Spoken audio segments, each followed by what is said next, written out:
मेरे designing field में आने के लिए जो अपकमिंग स्टूडेंट है उन लोगों के लिए मैसेज ये है कि जो हमारा थॉट प्रोसेस होता है वो बहुत ही क्लियर होना चाहिए।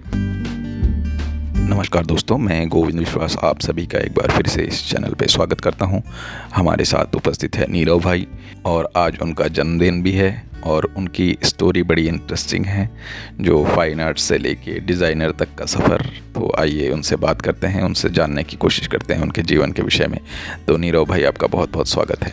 नमस्कार, मेरा नाम नीरव काथरोटिया है और मैं गोंडल राजकोट से बिलोंग करता हूँ और मुझे बचपन से आर्ट फील्ड में ड्राइंग करने में और बहुत ही इंटरेस्ट था।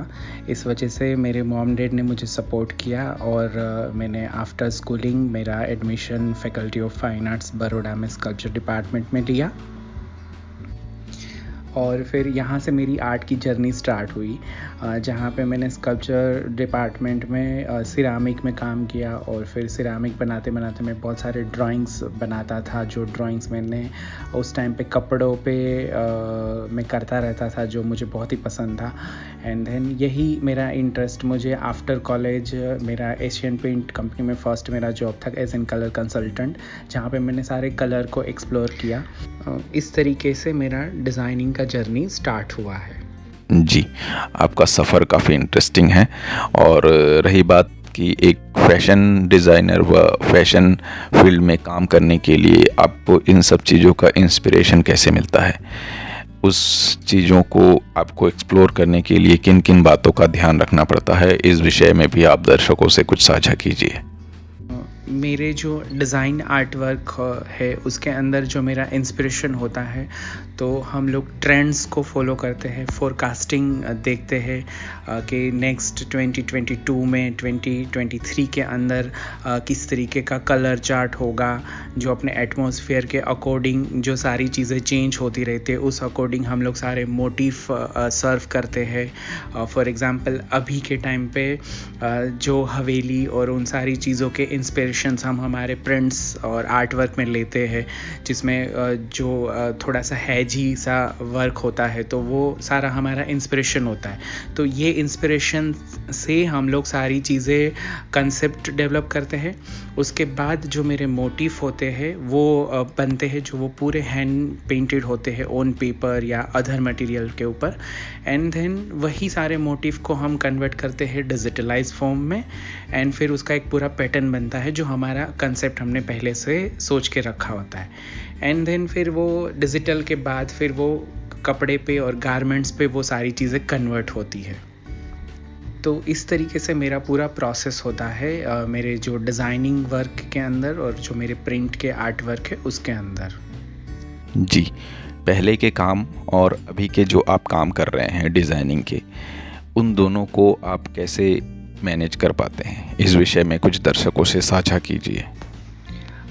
पहले के काम में और अभी के काम में बहुत ही डिफरेंसेस आए हैं। जैसे कि मेरा अभी का जो वर्क है वो पूरा डिटेलिंग के साथ और उसमें बहुत सारे एलिमेंट्स है, और जो मुझे बताना है और जो मेरा कंसेप्ट है वो एकदम क्लियर से आप लोगों को मेरे प्रिंट में दिखेगा। तो पहले क्या था कि 2-3 मोटिव के साथ मैं वर्कआउट करता था। पहले पूरा 3D फॉर्म था, अभी मेरा पूरा 2D के अंदर मतलब डिजिटलाइज फॉर्म में वो पूरा वर्क कन्वर्ट हो गया है। एंड देन डिजिटल होने के बाद जो मेरा फाइनल आउटपुट होता है वो पूरा 3 डायमेंशन है, क्योंकि वो गारमेंट के ऊपर पूरा जाएगा। तो वो वहाँ पे प्रिंट्स वापस प्ले होगा मेरा पूरा 3 डायमेंशन में। और फिर मतलब मेरा मेन यही है कि बहुत सारे इम्प्रूवमेंट आए हैं और अभी क्लियर इतना हो गया है कि जो मेरे सारे प्रिंट्स के अंदर मेरा कंसेप्ट एकदम क्लियर होता है, और जो मुझे मेरे क्लाइंट्स के लिए या फिर मेरे जो नेक्स्ट अपकमिंग कलेक्शन के लिए काम करना होता है वो मोर क्लियर होता जा रहा है। जी, फैशन इंडस्ट्री में लगातार हर साल अलग-अलग पैटर्न्स, डिज़ाइंस आते हैं। उसको कैसे मैनेज करना होता है? क्या तैयारियां पहले से करनी पड़ती हैं आपको? हमारे फील्ड में हम लोगों को ये ध्यान रखना होता है मार्केट को लेके कि हम जो प्रिंट्स या आर्ट वर्क हम हमारे क्लाइंट को सेल करते हैं उसको हमें मतलब क्या नया कंसेप्ट है नेक्स्ट 2022 में हम उनको क्या नया कंसेप्ट सेल कर सकते हैं, वो सारी चीज़ों का हम लोगों को पहले से ध्यान रखना होता है। और इस तरीके से हम लोग उनको प्रेजेंटेशन देते हैं कि इस तरीके का वर्कआउट हो सकता है उनके कलेक्शन में, उनके जो अपकमिंग फैशन शो होते हैं उसके अंदर वो क्या चीज़ें डाल सकते हैं हमारी आर्ट प्रिंट के थ्रू। तो ये सारी चीज़ों का हम लोगों को ध्यान रखना होता है। जी, डिज़ाइनिंग तो एज़ ए पेशा आपने बना ही लिया, उसके साथ साथ एक विजुअलाइज़र के हिसाब से आपको शूट इन सब चीज़ों का भी ध्यान रखना होता है, क्योंकि फैशन शोज़ में इन सब चीज़ों का बहुत केयरफुली ध्यान रखना चाहिए।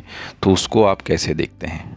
मेरे ये जो आर्ट वर्क और प्रिंट डिज़ाइनिंग वाले फील्ड से मैंने बहुत सारे कंसेप्ट के साथ खुद फ़ोटोशूट करना और जो मेरा प्रिंट बनेगा उसका फ़ाइनल जो आउटपुट है गारमेंट, तो गारमेंट को किस तरीके से आर्ट डायरेक्शन करके उनका फ़ोटोशूट करना होता है और फिर जो लोकेशंस है और वो सारे कंसेप्ट और फिर जो गारमेंट्स पहनेगा और वो किस तरीके का कहाँ पे कौन सी इवेंट के लिए वो सेलिब्रिटीज़ भी पहनते हैं, तो ये सारी चीज़ें मैंने खुद डेवलप किया। और मेरा जर्नी जो रहा है अभी तक वो इतना सुंदर रहा है और मैंने बहुत सारी चीज़ें एक्सप्लोर करी है इसी फील्ड में, जिसमें मैं स्टाइलिंग और फिर designing, art direction, art concept, advertising के लिए कंसेप्ट बनाना और वो सारी चीज़ मैंने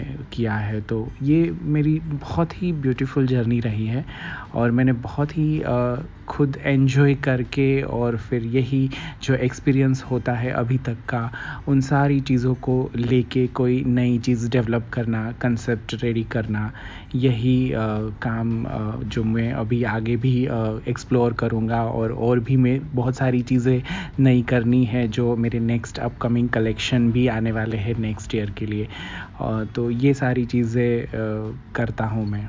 जी, नीरव भाई, जो इस फील्ड में नए आए हैं व आने वाले हैं डिज़ाइनिंग एजुकेशन करके, तो उन लोगों को किन किन बातों का ध्यान रखना चाहिए, उस विषय में आप थोड़ी जानकारी देंगे तो उन लोगों के लिए बहुत हेल्पफुल होगा।